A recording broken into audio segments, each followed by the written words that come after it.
안녕하세요. 개인회생 파산 15년 경력 법률로 마음을 치유하는 법률 테라피스트 김영용 법무사입니다.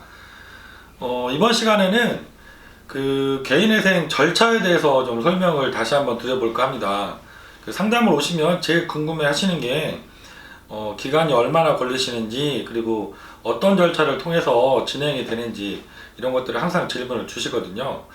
전에도 제가 다른 영상에서 설명을 드린 적이 물론 있는데, 오늘은 실제로 진행했던 사건을 가지고 대법원 전자소송의 나의 사건 검색, 그 중에 이제 사건 진행 내용을 직접 보여드리면서 구체적으로 어떻게 진행이 되는지를 설명을 드려보도록 하겠습니다.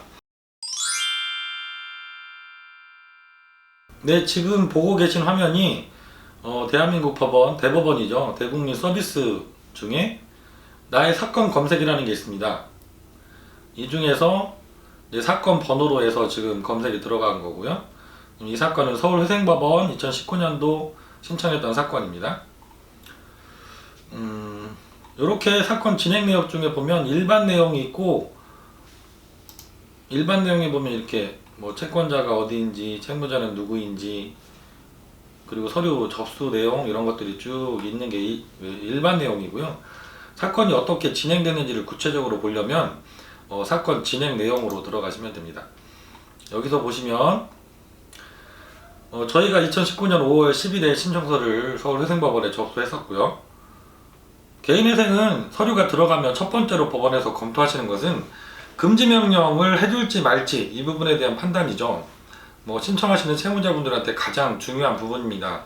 금지명령이 나셔야지 내가 독촉에서도 해방이 되시고, 급여라든가 유체동산 같은 여러가지 재산이라든가 소득에 대해서도 법 조치를 당하지 않고 편하게 생활을 하실 수 있기 때문에 그 부분이 상당히 중요하신데요. 그래서 법원에서도 신청서가 접수되면 첫 번째로 검토하시는 게 금지명령을 발령해주는지 여부에 대한 판단입니다. 이분 같은 경우는 5월 10일 날 접수가 되었는데 4일 있다가 5월 14일에 금지명령이 이렇게 결정이 났습니다. 그래서 제가 다른 영상에서도 또 보여드렸지만 말씀드렸었는데, 금지명령은 효력이 실제로 발생하는 것은 금지명령이 법원에서 난 날 이 5월 14일 기준으로 해서 효력이 발생하는 것이 아니라, 지금 보시는 화면처럼 법원에서는 금지명령이 나면 보통 하루 있다가 아니면 빠르면 당일날 이렇게 금지명령을 다 우편으로 채권자들에게 발송을 하게 됩니다. 그래서 최종적으로 채권자들한테 그 금지명령이 도착한 날, 그날에서야 비로소 금지명령의 효력이 발생을 합니다. 다행히 여기는 다 금융기관들이었기 때문에 14일날 발송이 됐는데 이틀 후에 16일날 모두 다 도착이 된 걸로 나옵니다. 그래서 정확하게는 5월 16일날부터 금지명령의 효력이 발생하기 때문에 독촉에서도 이제 해방이 되시는 거죠. 그 다음에 이제 앞에 보신 것처럼 이분 사건은 외부 회생위원 사건이었습니다. 개인 사업자를 갖고 계신 분의 신청 사건이거든요. 회생위원이 선임되시고 금지명령이 나고 나면 이제 본격적으로 우리 서류를 검토를 하게 되시죠. 이게 법원에 따라서 기존의 업무량이 사건이 얼마나 적체되어 있는지에 따라서 내 서류를 본격적으로 검토하는 게 시간의 차이는 있습니다. 이분 같은 경우는 저희가 5월 10일 날 접수했는데 지금 회생위원께서 검토하시고 첫 번째 보정명령을 내주신 게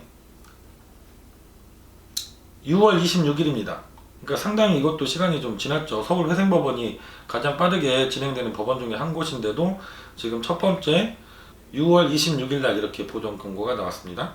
그래서 저희가 바로 이제 이어서 7월 2일 날 보정서를 제출했고요.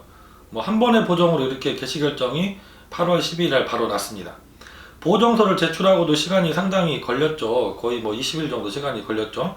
이것도 법원의 절차 때문입니다. 개인회생위원이 검토가 다 끝나더라도 판사님한테 이제 보고서를 작성해서 올려야 되고 판사님 결재를 받아야지 개시 결정이 나기 때문에 최종적으로 서류가 통과되었더라도 또 개시 결정까지 시간이 20일 정도 소요돼서 신청하고 나서 정확히 3개월 만에 이제 개시 결정을 받았죠.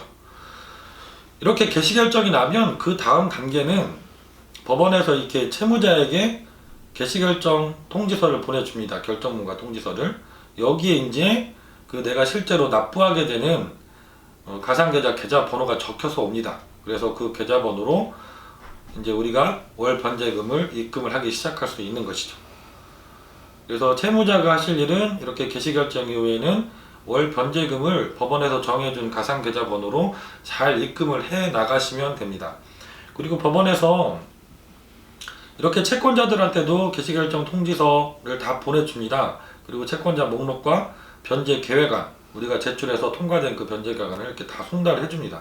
그리고 나서 이제 채권자들한테 한 달 반, 두 달 정도 이의 신청 기간을 두고 그 변제 계획안에 대해서 이의할 게 있으면 이의 신청서를 제출하라고 이제 통지가 나가는 것이죠. 여기도 보시면 이게 통지서를 받은 채권자들이 뭐 여러 가지 이렇게 제출했습니다. 보면 이의 신청이 특별하게 들어오는 경우는 아주 드물고요. 대부분의 경우에 이것처럼 여기 보시면 서울보증보험에서 채권 명의 변경 신고서 제출이라고 되어 있죠. 이게 어떤 경우냐면 개인회생이 들어가고 나서 채권이 양도되거나 대의변제로 해서 채권자가 변경된 경우입니다. 그래서 채권자가 변경됐으니까 채권자 명의를 바꿔달라는 이의 신청이 들어온 거고, 가끔 이제 채권 금액이 상이한 경우에 금액을 수정해달라는 이의 신청이 들어오기도 합니다. 이런 것들은 진행하시는 사무실에서 의뢰인분께 특별하게 연락을 드리지 않고도 다 이의 신청에 대한 보정이 가능한 부분들이고요. 그래서 저희가 이런 것들은 이렇게 다 보정서 제출로 해서 보정을 다 해드립니다. 그리고 당사자 본인께서 이제 법원에 나가시는 날이 하루 있죠. 그게 채권자 집회기일입니다. 여기 보시면 개시결정이 8월 12일 날 났는데 채권자 집회기일이 10월 14일 날, 한 2달 정도 걸리죠. 그래서 채권자 집회기일은 개시결정 후에 통상 2달 정도 있다가 이렇게 잡히고 있습니다. 이날은 그냥 법원에 간단하게 출석하셔서 출석 체크하시고 그리고 오시면 됩니다. 이렇게 채권자 집회기일까지 다녀오시고 변제금을 밀리지 않고 잘 내시면 한 달 정도면 인가 결정을 받게 됩니다. 이분도 지금 20일 정도 후에 인가 결정까지 받으셨죠. 그리고 인가 결정을 받고 확정이 되면 통상 보름에서 한 달 사이에 이렇게 법원에서 한국신용정보원에 인가결정 통보서를 보내주게 됩니다. 그러면 우리가 신용정보, 불량정보가 올라가 있는 것들이 다 삭제가 돼서 없어지게 됩니다. 그와 동시에 공공기록에 개인회생을 신청해서 진행 중이라는 코드가 올라가게 되죠. 그런데 인가결정은 별도로 송달을 해주지는 않습니다. 그래서 이렇게 대법원 나의 사건 검색을 통해서 검색을 해보시고 확인하시는 게 좋고요.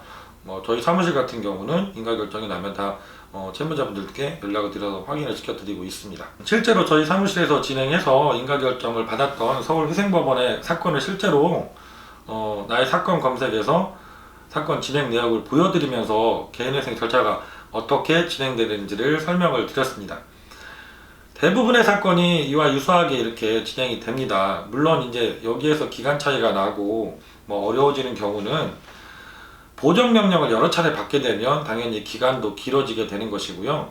그 보정명령을 통해서 내가 최초에 제출했던 변제 계획안보다 변제 금액이 상향 조정되거나 이런 절차를 거쳐서 법원과 변제 계획안을 조율하는 과정을 거쳐서 개시결정을 받고 또 인가결정을 받는 단계로 진행이 되게 됩니다. 궁금한 것이 세세하게 더 있으시면 김영용 법무사에게 연락 주시면 가능하면 모든 분들께 제가 직접 전화를 드리고 상담을 해드리도록 하겠습니다.